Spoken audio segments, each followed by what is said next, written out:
Pleasure this afternoon to be speaking to Dundalk FC captain Stephen O'Donnell. Stephen, firstly, thanks for taking the time to speak to us here this afternoon. No problem. Stephen, we're going to look back on all aspects of your career, from your time at Arsenal, then Falkirk, and then your time in the League of Ireland and moving to Dundalk FC, and what the future holds for you here at the club.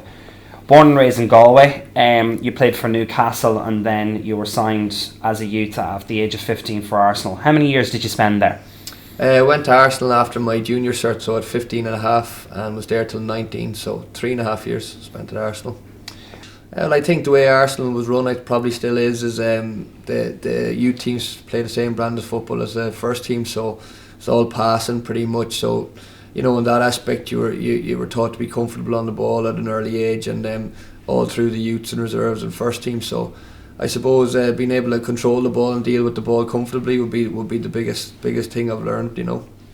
Following leaving Arsenal, you headed north to Scotland and signed for Falkirk, where you became a regular on their side. How did that come about? Basically playing for Arsenal reserves. A lot of first team managers from Scotland and the lower leagues in England would go and watch the reserve games. So I think the Falkirk manager John Hughes saw me playing the reserve game and took me up to Scotland, and that was my first taste of first team football, playing in front of big crowds and that at 19. So I had two very enjoyable years there.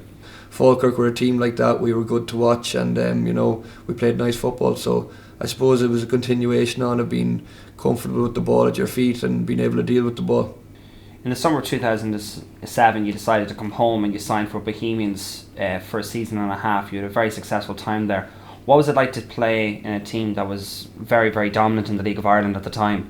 Well, I had left Falkirk probably because I wasn't happy where I was playing. I sort of found myself playing out on the left side a lot, and I wanted to play more central. So I was offered a new deal there, but the manager said you were going to be playing in the same kind of position again next season. So I probably left Falkirk thinking that I'd get a club in England, and that never materialised. And then Sean Connors signed me with Bohemians on an 18-month deal. So Sean only lasted 6 months, and then Pat Fenlon came in for this. We came third, I think, that season. I played half a season. Then Pat Fenlon came in, and we had a really successful season. The following season we won the double. Following playing for Bohemians, you moved to Cork City. You made 19 appearances there. What was your time like on the east side, and was it difficult with the ongoing issues that were revolving around the club at the time in relation to finances and ownership for you to just go and play football? Yeah, I suppose going down to Cork, my first game, I think I came on as a sub in the first game of the season against Sligo and put a little hole in my cruciate, so I was out for 4 months with that. So wasn't an ideal start. I was already playing catch up because I'd missed most of pre-season. So being out for 4 months and then coming back in, I never really was properly fit from there on in, and picked up a lot of injuries, and even when I played didn't play near what I was capable of playing. So then factor that in with all the financial trouble that was going on down there and trying to get your wages and that, it wasn't really the most ideal time. Following Cork in 2010, you moved home to Galway to play for Galway United with your former manager of Bohemians and former Dundalk manager Sean Connor. How did it feel as a man from Galway to play for your hometown club? Yeah, well, we had so much trouble down in Cork and that, and things hadn't gone my way. I probably didn't have many offers, injury-wise, all that kind of stuff. I wasn't playing well, so I said I had enough of living away from home, and I wanted to go back home. And I said, you know, what better opportunity now? Galway in the Premier Division, to go and play for Galway, your hometown. It was really enjoyable to be living back home and playing full-time football, something I had never done before. So, but I knew if I wanted to further my career again, probably and go back to challenging for trophies, I needed to leave maybe. And indeed you did, and you joined Shamrock Rovers following Galway, where you had multiple domestic successes, including a league championship. But the highlight must have come in August 2011 when you scored the winning penalty in order to qualify Shamrock Rovers for the Europa League group stages. Yeah, we were after drawing 1-1 in the first leg. At home, they went 1-0 up, we equalised, and we were doing a lot of pressurising, but it was still a massive ask to go away to Serbia in the second leg and try and get a favourable result. So I started the game on the bench, came on sort of halfway through the second half. It was at 1-1. Pat Sullivan was after scoring a screamer of a volley to equalise. And you know, you could sense that the home fans were sort of getting restless. There was a big crowd, 25,000-30,000 there.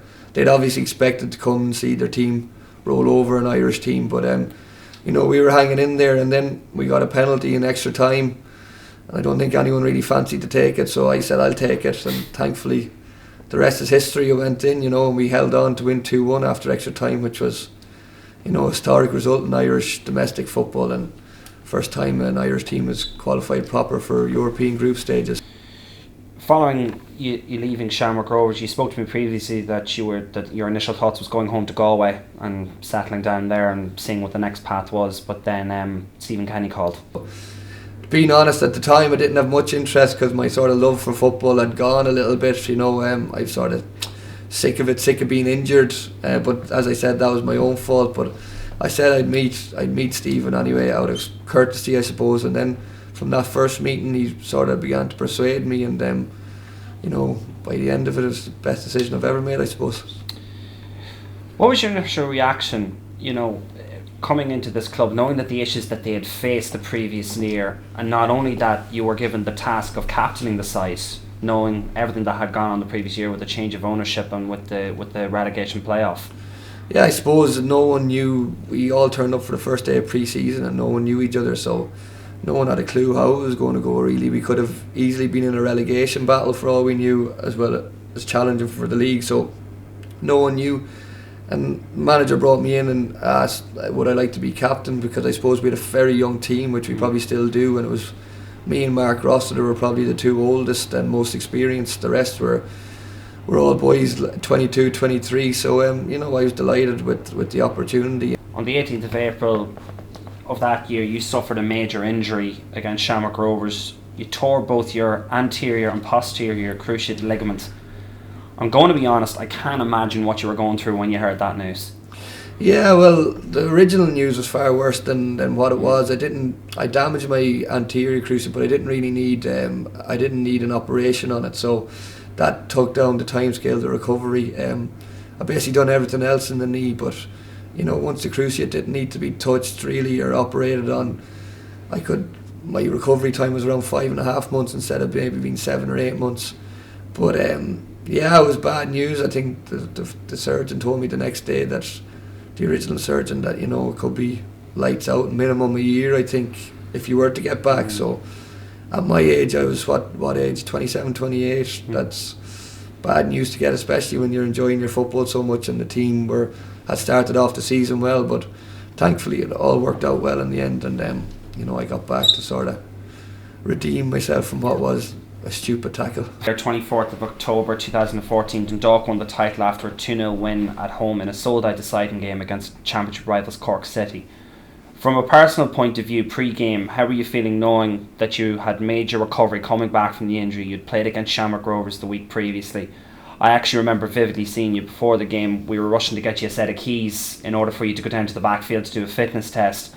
How did you feel knowing that all the work that you'd put in, the 5.5 months recuperation recovery, that you were going to get to this point to playing this very important game? Yeah, well, I knew from coming on in the previous couple of games that physically I was fit, but I actually tweaked my calf on the Monday before the game on the Friday, so that was occupying my mind, and probably I didn't think I would be fit, so my knee was actually perfect. It was my calf that was giving me bother that week, so hence that's why I went down to do the fitness test. The manager had delayed off on naming the team until to see how that went, so luckily I went down to the backfield and felt a tiny little bit, but I was confident enough I could get through the game, and I suppose I did. Thankfully I felt it in the warm-up a little bit, and then I was a bit worried, what if I have to come off injured after 5 minutes? That makes the manager has to make a sub after 5 minutes, which isn't ideal. He's only 2 subs left for the course of the game, but it all worked out in the end, and it was a great night. Speaking of that first goal, the game was extremely fast paced, and the breakthrough came in the second half when Richie Tell laid the ball off to you to score, and Oriel just simply erupted. How did it feel as that moment, coming back from everything? That moment must have been incredible for you as captain. Yeah, it was a good release, but I suppose it's all a blur. You don't really remember it. But looking back, I suppose watching the game back, it was a great feeling. As you said, the whole place went bonkers. We all knew how important that first goal was. I always thought if we could get just our nose in front, we'd go on to win the game, and that's the way it happened. It was a great bit of play. I think Rory Higgins took it out of the sky and wrapped it into Richie, who gave me a lovely little set, and I probably didn't catch the ball as clean as I wanted, but it just crept in the corner, and it was great. It was a great feeling. Champions League saw Bate Borisov as our opponents. What was your overall thoughts of that experience, considering that I think they got the fright of their lives in the Borisov arena in the first 40 or 50 minutes? Yeah, I think we played very well over there. Probably unlucky to lose the game 2-1 in the end. Two sort of sloppy goals on our behalf. We had a few chances too, but they were a strong side, real experienced and physical. I think they missed a glorious chance against Roma in the last 5 minutes to go through that group with Barcelona, Roma and Leverkusen. So that shows you the strength of them. Probably they had us at arm's length here. We had one great chance with Davy. Apart from that, we didn't really trouble them. As I said, they kept us at arm's length. We probably didn't play as well as we could have. But in saying that, I don't know if they let us play that well. I think they maybe had underestimated us a little bit in the first leg, whereas they knew we were a decent side second leg and they came prepared. Speaking of that, can Dundalk go one better this year? If the draw went our way, as you just related to there, and emulate your previous experience and qualify for a European group stage, be it the Champions League or the Europa League? Yeah, well, I think the way when I was at Rovers, we were the seeded team going into the first round, so we got a weaker team as such. We got Estonian team Tallinn in our first round and we beat them. Whereas the way it's gone now, the way our seeding's gone, we're going to be unseeded, so you're going to get another good team.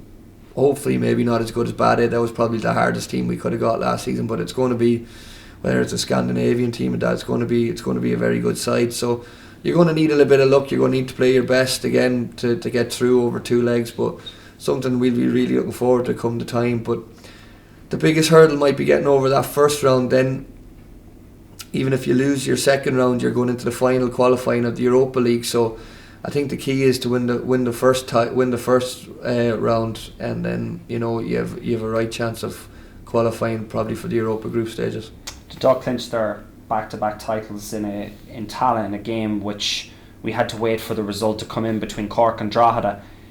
Would you have preferred that kind of win, or did you prefer the win in Oriel Park like you had the previous year? Well, I prefer the build-up to the last season's win, but you'd obviously prefer the feeling of the season before, just the ecstasy of winning it on the final game. But, it was more comfortable last season. Probably didn't play that well in Tala that night, but still got a draw with Richie's penalty. And, I think if we didn't do it that night, we were going to do it in the next, I think, did we have 2 or 3 games after that? So we were definitely going to do it one of them games. But we still had a lot to play for after Rovers, with the cup final coming a week or 2 after the season. So people still had a lot of stuff to play for, with playing for your place in the cup final.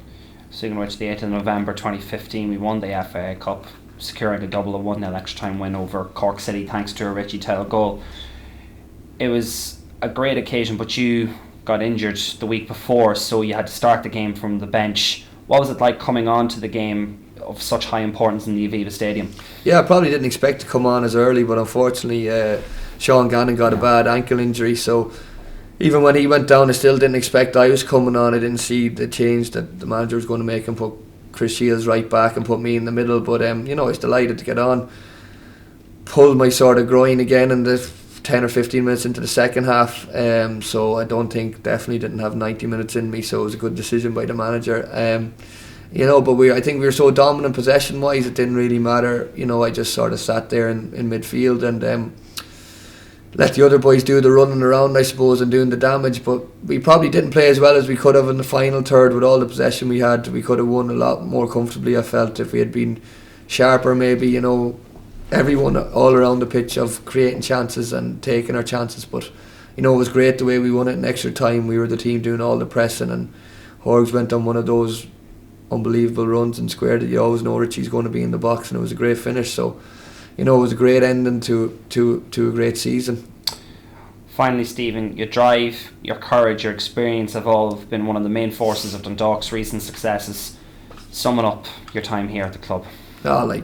Beyond what you could dream of, I suppose. When I first signed, I don't know, was I just playing out time or what, but just trying to get back, being fit. Didn't even think of winning any trophies or that, but for to happen now and being the most productive probably stage of my career, well, easily the most productive stage of my career, from what I was going in expecting, was way beyond what I could dream of. And I think all the lads could say the there's a lot of boys signing from not so glamorous teams, and probably after having a bit of trouble in their previous careers, and for them all to have 2 league medals now and an FAI Cup medal, and go and trying to do 3 in a row it's unbelievable for us and from where we came from. So as I said, I couldn't have dreamed it any better, but hopefully it's not over yet. Stephen Donald, thanks a million. Cheers, thanks.